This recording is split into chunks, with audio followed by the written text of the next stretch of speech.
Welcome back, my Jedi friends. In today's video, I'm going to tell you how to build rapport like a pro with anyone. Now, this is slightly left field from the stuff that I normally talk about, and I'm guessing that if you are a subscriber to this channel, you're already an empath, a healer, highly sensitive person, somebody that's generally pretty good at building rapport. So, what I'm going to say as a prelude to this is that I feel that most of my life I was pretty good at building rapport. And back in 2002, I started studying something called neuro-linguistic programming. And a big part of that is how to build rapport. And about 80% of the content for me was just explaining the science behind why I was good at what I did. So it'll probably be the same for a lot of you watching this video. You're probably already good at this stuff, but what was fascinating to me was understanding how it actually works. And stuff that I was doing unconsciously well was being trained to other people who weren't necessarily as good at building rapport. So I'm going to cover a couple of key concepts here that we covered in that training that could help you. It certainly was eye-opening to me. And when we started experimenting with this stuff, it gets very interesting. When you're consciously aware of how it works, it changed things. I can tell you for certain that I have never consciously thought of any of this stuff since I trained in it, because it was a skill set that I believe that I have naturally. And people that are close to me, when I ask them, what are my strengths? What are my weaknesses? One of the strengths that they said is that they believe that my ability to build rapport is at the high tier. That was one of my superpower strengths. So yes, slight gratuitous plug on myself there. But I feel that for people that are generally highly sensitive, for people that are empathic, that it is good to claim to own the things that you're good at. Because I'll tell you one thing, folks, you will know if you fit that category, you will certainly own the stuff that you're not good at. So it's all about balance, folks. It's all about balance. So let's talk about building rapport.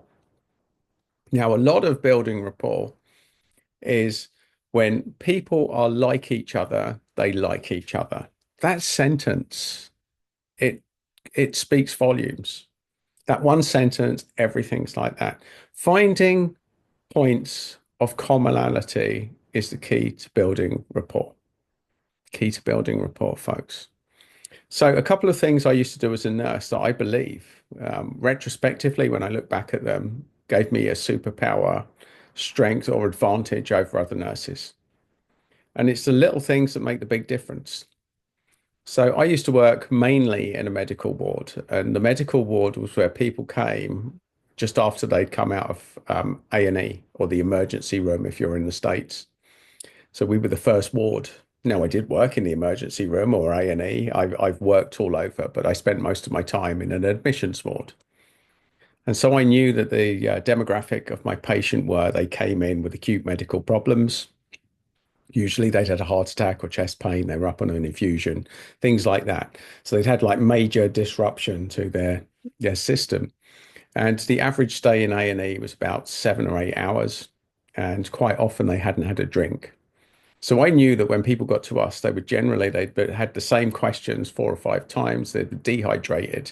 And they were absolutely, they were probably a little bit worried about stuff that was going on to them. So when people used to come in the ward, one of the things I used to do, the first question I used to ask is, what name do you like to be called?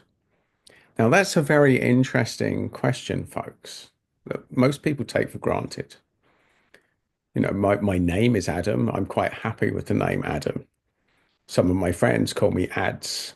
Some of my really good friends call me far more offensive terms, which we're all completely comfortable with. But the bottom line is, folks, they got more rapport. The more you know someone, the more rapport you get. And the more you know, the more comfortable they are with their calling nicknames. If you call someone their nickname, their preferred nickname, you already have an advanced level of rapport. So we had one guy and his surname was Robson, and he liked to be called Robbo. That was his name. That was his preferred name that he liked to be called. So as everybody else was calling him Mr. Robson, I was calling him Robbo. Now ask yourself this question. If two people are looking after you, one's calling you your surname and the other one's calling you your preferred nickname, which one do you naturally have the most rapport with? And I found that patients used to trust me because of this. This is a very small thing, folks, but it made a very big difference when building rapport. What do people like to be called? Now, some people don't mind, but others, you'll get an advanced level of rapport if they prefer to be called a nickname, and you get that straight off the bat. You can advance the level of rapport. So there you go. I mean, I've friends that like to be called Stephen. I've friends that like to be called Steve. But unless you know what they like to be called, you'll be winging it, folks. And until you ask that question, you won't know. So there you go. There's the first one. That's probably the most important one that I learned as a nurse. Now, another thing that they talk about in NLP when you're building rapport is to match and mirror. So if somebody is doing something with a hand or has a or ha, maybe they've got their hands on their hips, for example. If you put your hands on your hips, you naturally match their posture. If you're matching people's posture or mirroring it so that you can match or mirror. So a mirror is if they move to the left, then I move to the right because I'm mirroring it. No, I move to the left with them because I'm mirroring it, or I match it by moving to the right. So you can either move the same way so that you're facing them eyeball to eyeball, or you can move the opposite way so that you're matching the behavior. They move to the left, you move to the left. That's matching. They move to the left, you move to the right. If you're facing them, that's mirroring. You're like a mirror. You're like a mirror replacement of them on the screen. You're going eyeball to eyeball with them. That's mirroring. I can honestly tell you, folks, I've never consciously done that. But after this training, I realized that I naturally did it anyway. It was part of the thing. I just knew what worked when you're building up relationships with people. Now, from a networking, I used to run a business networking group and I used to have some meetings in the pub. Now, for a start, I found when I'm meeting people in the pub, it's a much better place to meet people because they'll relax. They tend to be more open, tend to be more relaxed, and a little bit of alcohol can go a long way in building up rapport with stuff like that. Now, I haven't drank much lately, folks, but back in the day, this stuff really works. And not only that, I was quite flexible when it came to what I like to drink, and also quite I like to test new things. So when people say, "What do you want to drink?" I would usually just say the same as you. Now, by having the same drink as the person, you've got rapport, folks. Oh, you like that as well. I used to talk about things like football. So in the UK, like I follow Liverpool. So sometimes you get a Liverpool fan, sometimes you get a rival fan, but then there's a commonality. You've got a conversation about football. Finding out what people like. What's your favorite sport? It's a great way to start. Having commonalities, finding things, common things of interest, finding what interests people. If there's a new mother, talking about babies will get you a lot of rapport, or at least being interested in them or asking questions. And there's another thing to building rapport, folks. It's not about being an engaging speaker, it's about being an engaging listener. This is the critical area. This is the thing that most people don't understand. A lot of people I met was at public speaking courses. It's great to be a good speaker, folks. But a big survey, a 5,000 people survey that I came across a few years ago, asked people at events, do you prefer to spend time with a good speaker and a good listener? And before I give you the stat, ask yourself now, what do you think it is? Do you think it is, folks? Now, that particular survey found that 81% of the people asked attending events where they're going to see a speaker preferred to spend time with a good listener than a good speaker. There you go, folks. Learn to listen. Be a good listener. Now, here's something in this day and age not many people do very well. Let people finish their point before answering. Ask yourself that. How many times you get impatient and you have to interrupt somebody to say what you want to say? There's nothing more disengaging than having someone interrupt you mid-sentence. It's also a sign of autism, folks. I have autistic friends that do it. They drive me nuts, but I realized that that is how they're wired. They're autistic.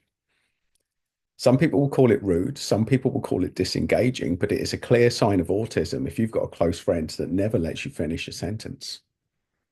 And I'm of a generation where we didn't used to diagnose autism. A lot of people in their 40s and 50s and 60s are suddenly asking the question, do you think I'm autistic? That we've got through most of our lives before even asking that question. Autism was never a thing. Diagnosing autism was never a thing. Things like ADHD, attention deficit hyper disorder, never existed when we were at school. Some people were just hyper. That's just the way that they showed up. Some people were just rude. They just interrupt you all the time. These are things, but being a good listener, folks, nothing is a better rapport builder than learning to listen. And especially in a nursing setting, learning to listen. A lot of that, I developed that core skill set because I felt like an imposter. I felt like I didn't know what I was doing. And it was easy to talk to patients for me. It was easy to listen to what they had to say. And I was just genuinely interested. Now, there's another factor of building rapport. If you are naturally empathic and you're genuinely interested in getting to know people, then this is a natural gift that you have because you will be interested and you will let people finish what they're saying.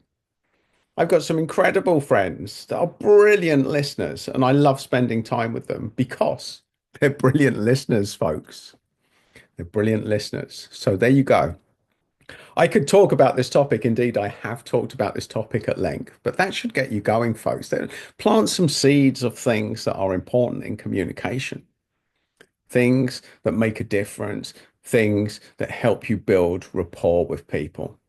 Because the reason I'm recording this video, folks, is because a lot of you have said to me, it's difficult to go out and meet people. It's difficult to go out and meet people. Well, if you are going to meet people, that's how you help to build a better impression. Be genuinely interested, ask lots of questions, find commonality, and shut the fuck up when other people are talking. And this one, seriously, I can't believe, from an empath point of view, I can't believe I have to tell people this, but it's so true. It happens to me all the time. Some people never let me finish what I'm saying. It's made me good at being succinct, more succinct, because I know I've got to get to the point quickly, because otherwise I won't get to finish my point. So there you go, folks. Be a good listener, find commonalities, build rapport, and that is how you become a rapport magnet. That is how you make friends with everybody. But be careful, my Jedi friends, because some people just aren't worth becoming friends with because they're arseholes. And learning how to identify arseholes, well, that's another video for another day. But anyway, folks, I've left you with enough for today. Hopefully that will help you with your rapport building skills. The next time you're out meeting someone interesting, bear this in mind, folks. Bear it in mind. But the odds are, if you're a subscriber to this channel, you're probably already good at this anyway. And a lot of what I've said today is just validating to you why you're good at what you do. So, my Jedi friends, go out, build rapport with the right people, connect with your tribe, and be energized.